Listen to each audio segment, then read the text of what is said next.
Go ahead and take a seat there.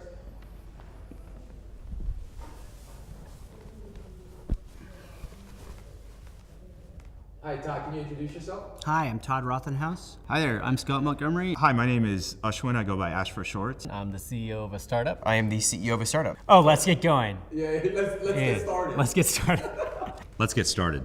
I've got a favorite saying, hire slow, fire fast. Hiring the wrong person can be incredibly bad for your organization. And so you want to take it slow and make sure that that person is the right fit from a skills perspective, culture perspective, work ethic perspective, mindset perspective. If you feel like that person isn't the right fit, especially at a very early stage, you got to make a decisive decision.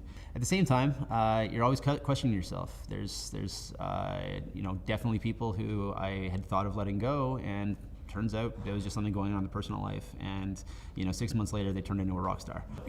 It's not a cut and dry decision, but yeah, it's difficult. The most important thing with hiring, whether it's a board member, whether it's an employee, or bringing on a partner, is they need to know what great looks like. Too many people think they know what it looks like, but very few people have actually built something great. So when you're looking at a resume or you're in an interview, ask the person you're interviewing, what does great look like to you? And listen to what they have to say, and you'll know. For me, it's a combination of go with what you know, meaning hire people that have been there and done that, so that they can teach you just as much as you could teach them. Well, I think that probably the first thing I learned is that you should poach, which is not necessarily, I think, a politically correct way of thinking about it. But the best people are always working for somebody else.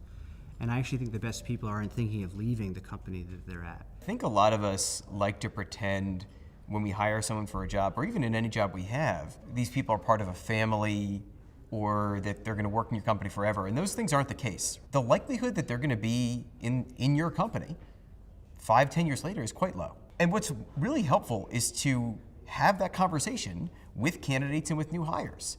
You're saying, okay, listen, we know this is, we'd like to have you on, but let's talk about what do you want to do, right? And how can we help you? And I need to understand how we fit into that, right? If it seems like our company isn't going to be a good fit for that, then it probably doesn't make sense for us to work together for this period of time. And I do think it's been fairly successful for us. I mean, through 2018, our voluntary turnover rate was 0, right? It's not to say it's going to be that forever, but I do think that having that transparency with candidates and with people that you hire and who continue to work for you is really important. Sure, hiring is so much more of an art than a science, and no one is ever getting it perfect. I've had mentors of mine tell me, like, if you can get a hire right 2 out of every 3 times, you're doing great and you're world class. I think it's really important to run an effective process and have a standard scorecard and metrics to benchmark different candidates versus one another. Some candidates that might look good at later stages, companies have a lot of struggle adapting to early stage, so it's really important to consider where your function is at. You need entrepreneurial people in a startup too, and I think that's easier said than done. I look at their behaviors in the past and what is it that makes them who they are, and are they someone who really wants to create something from nothing? As you start a company, personalities matter most.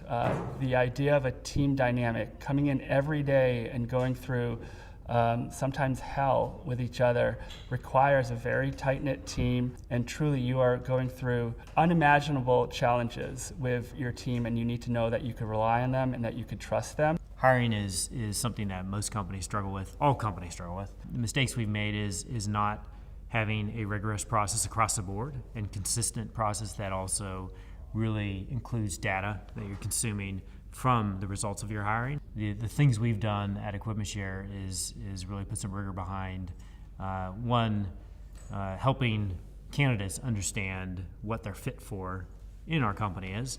If you're going to convince somebody who's already working somewhere else, you really need to convince them. You have to promote that position. You still are passing on a reason and a why behind the company, which is the reason and the why. This person will say, I'm going to jump ship and join you. And that has to scale. That can't be caught up within you as a CEO, because eventually when you have hundreds of people, you're not hiring everybody. You're hiring very few people, and that is outsourced to the rest of your org.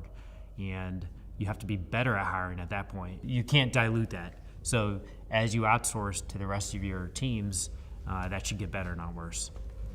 Hi everyone, this is Joey Ventures, an investor over at Romulus Capital. Each startup that you saw today was an investment made by Romulus Capital. And if you're a founder, if you have any questions about entrepreneurship or venture capital, please reach out to me through LinkedIn or Twitter using the links below. Let's keep on hustling. I'll see you at the top.